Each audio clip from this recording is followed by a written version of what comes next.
Matapos mawala ang apoy sa yokai, bigla itong nagalit dahil kinuha nila ang mahal niyang si Aira, dahil doon ay nagwala ang yokai at umatake.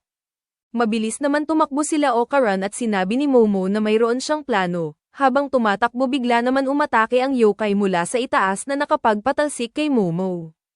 Pinipilit ng yokai na ibalik sa kanya si Aira kaya tumakbo si Okaran para iligtas si Aira, ngunit patuloy ang paghabol ng yokai. Sinabi pa nito na walang makakatakas sa kanyang acrobatic na paggalaw. Hanggang sa tinamaan ng atake si Okaran dahilan para mabitawan niya si Aira. Dagdag pa ng yokai na okay lang sa kanya kahit hindi na siya tawaging ina ni Aira dahil ang gusto niya lang ay makasama ito. Ang balak ng yokai ay kainin si Aira para maging parte ito ng katawan niya at magsama sila habang buhay. Pero bago pa ito magawa ng multo bigla itong tumigil. Inasar ito ni Momo dahil sa sunog at kulot na buhok ng multo. Habang tumatakbo sila Okaran ay sumabit pala ang buhok nito. Muling nagalit ang yokai at sinira ang mga poste para matanggal ang kanyang mga buhok dito. Pero pinigilan ito ni Momo gamit ang kanyang ESP, kinapitan niya ito sa paa para hindi makagalaw. Inutusan naman ni Momo si Okaran na magpalit na ng anyo at atakihin ang yokai. Ngunit sinabi ni Okaran na noong kalaban nila ang alien ay hindi sinasadya na kinagat niya ito. At sa masamang espiritu naman ang lagi niya lang iniisip ay ang pagtakbo at wala pa siyang nasasapak na tao.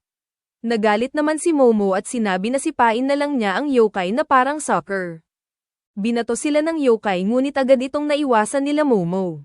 Sa muling pag-atake ng yokai gamit ang kanyang buhok, humarang si Okaran at umatake gamit ang kanyang ulo na nakapagpatalsik sa yokai sa malayo.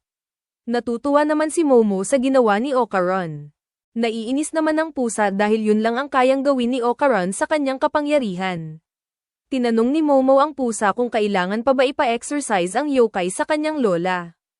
Pero sinagot lang ito ng pusa na hayaan na lang dahil nakatikim na ito ng kapangyarihan niya hindi na ito makakalaban. Dagdag pa nito na huwag kalimutan ang itlog ni Okaran na dala ni Aira. Hinanap ng pusa ang itlog at ibinalik ito kay Okaran. Natutuwa naman si Momo dahil meron na ulit itlog si Okaran. Nang lapitan nila si Aira ay hindi na ito humihinga. Sinabi naman ng pusa na natural lang na mamatay ito dahil kinain ito ng halimaw, at maswerte lang sila Momo at Okaran dahil sa psychic power ni Momo at kapangyarihan ng Turbo Granny. Tinanong ni Momo si Okaran kung marunong ito mag-CPR habang minamasahe niya ang puso ni Aira gamit ang ESP. Habang nagsi-CPR si Okaran inutusan ni Momo ang pusa na tumawag ng ambulansya gamit ang cellphone ng kaibigan niya. Patuloy pa rin sila Okaran at Momo para mailigtas si Aira. Sa pagtayo ng yokai sinabi nito na hindi magigising si Aira sa ginagawa nila Momo, kaya ibibigay niya ang kanyang aura dahil ang aura ay parang kuryente para sa mga may buhay. Balak niyang buhayin ang aura ni Aira gamit ang sarili niyang aura. Ngunit hindi naniniwala si Momo sa sinabi ng yokai na ang balak lang nito ay kainin si Aira.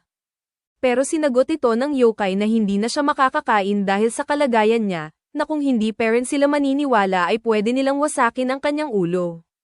Sinang-ayunan naman ng pusa na totoo ang sinabi ng yokai para muling mabuhay si Aira, pero hindi pa rin ito pinaniniwalaan ni Momo kaya pag nagkamali ito ng galaw ay wawasakin nila ang ulo nito, kaya muling nagbago ng anyo si Okaran.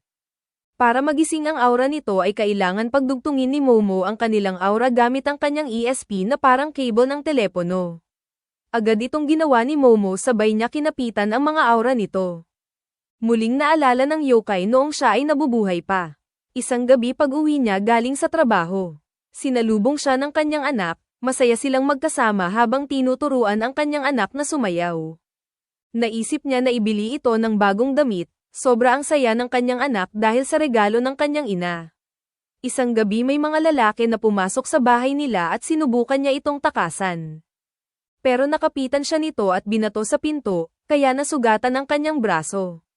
Habang paalis ang mga lalaki dala ang kanyang anak. Muli siyang tumayo para pigilan ito pero sinipa siya ng lalaki sa mata at tumama sa kanto, nang bumagsak ito ay nawalan siya ng malay.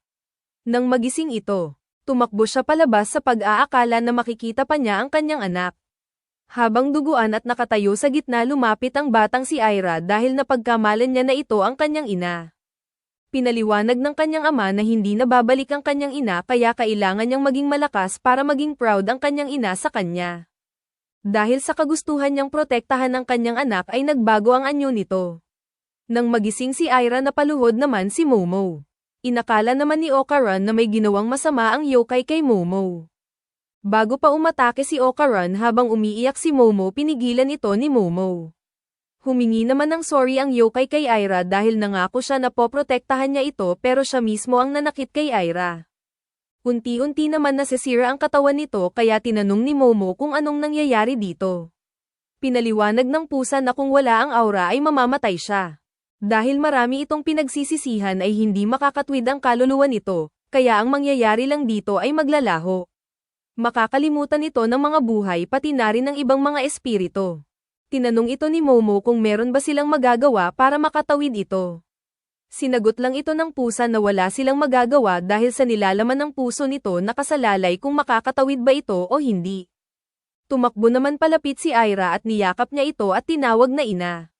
Tuluyan nang naglaho ang yokai at sinabi ni Aira na hinding-hindi niya ito malilimutan.